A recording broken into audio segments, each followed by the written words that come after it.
ಬದುಕು ಕೇವಲ ಬದುಕುವುದಷ್ಟಕ್ಕೆ ಸೀಮಿತವಾಗಬಾರದು. ಬದುಕಿನಲ್ಲಿ ಜ್ಞಾನ ಸಂಪಾದನೆಗೆ ಪ್ರಾಮುಖ್ಯತೆ ನೀಡಬೇಕು. ಜ್ಞಾನದ ಸಂಪಾದನೆಗೆ ಸಾಹಿತ್ಯದ ಆಸಕ್ತಿ ಮೊದಲ ದಾರಿ.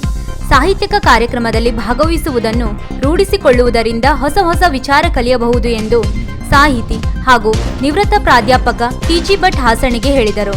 ಅವರು ಕನ್ನಡ ಸಾಹಿತ್ಯ ಪರಿಷತ್ತು ಉತ್ತರ ಕನ್ನಡ ಜಿಲ್ಲೆ ಕುಮಟಾ ಘಟಕದಿಂದ ತಾಲೂಕಿನ ಕಡ್ಲೆಕಡಲ ತಡಿಯಲ್ಲಿ ನಡೆದ ಯುಗಾದಿ ಕವಿಗೋಷ್ಠಿಯ ಅಧ್ಯಕ್ಷತೆಯನ್ನು ವಹಿಸಿ ಮಾತನಾಡಿದರು. ಜ್ಞಾನ ಸಂಪಾದನೆಗೆ ಸಾಹಿತ್ಯದ ಆಸಕ್ತಿ ಅಗತ್ಯ. ನಿತ್ಯವೂ ಓದು, ಕಾವ್ಯಾತ್ಮಕವಾಗಿ ಎಲ್ಲವನ್ನೂ ವಿವರಿಸುವ ಪ್ರಯತ್ನಗಳು ಸಾಗಬೇಕು. ಅದರಿಂದ ಬದುಕು ಹಸನಾಗುತ್ತದೆ. ತಮ್ಮೊಳಗಿನ ಜ್ಞಾನದ ವಿಸ್ತಾರವನ್ನು ಹೆಚ್ಚಿಸಿಕೊಳ್ಳಲು ಮಾನವನಲ್ಲಿ ತುಡಿತ ಇರಬೇಕು. ಜ್ಞಾನದ ವಿನಿಮಯ ಆಗಬೇಕು. ಆಗ ಮಾತ್ರವೇ ಬೆಳೆಯಲು ಸಾಧ್ಯ ಎಂದರು.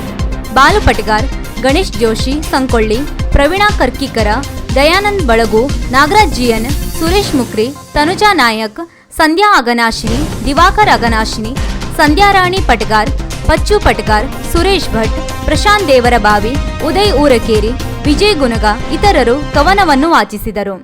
ಕಾರ್ಯಕ್ರಮದಲ್ಲಿ ಜಿಲ್ಲಾ ಕರ್ನಾಟಕ ಸಾಹಿತ್ಯ ಪರಿಷತ್ ಗೌರವ ಕಾರ್ಯದರ್ಶಿ ಪಿ.ಆರ್. ನಾಯ್ಕ್, ಸಾಹಿತಿ ವೆಂಕಟೇಶ್ ಬೈಲೂರು, ಕರ್ನಾಟಕ ಸಾಹಿತ್ಯ ಪರಿಷತ್ತು ತಾಲೂಕಾ ಅಧ್ಯಕ್ಷ ಪ್ರಮೋದ್ ನಾಯ್ಕ್, ನೌಕರರ ಸಂಘದ ಅಧ್ಯಕ್ಷ ವಿನಾಯಕ್ ಭಂಡಾರಿ, ಉಮೇಶ್ ನಾಯ್ಕ್, ಮುಖ್ಯಾಧ್ಯಾಪಕಿ ಪಿ.ಎಂ. ಮುಕ್ರಿ ಇತರರು ಉಪಸ್ಥಿತರಿದ್ದರು.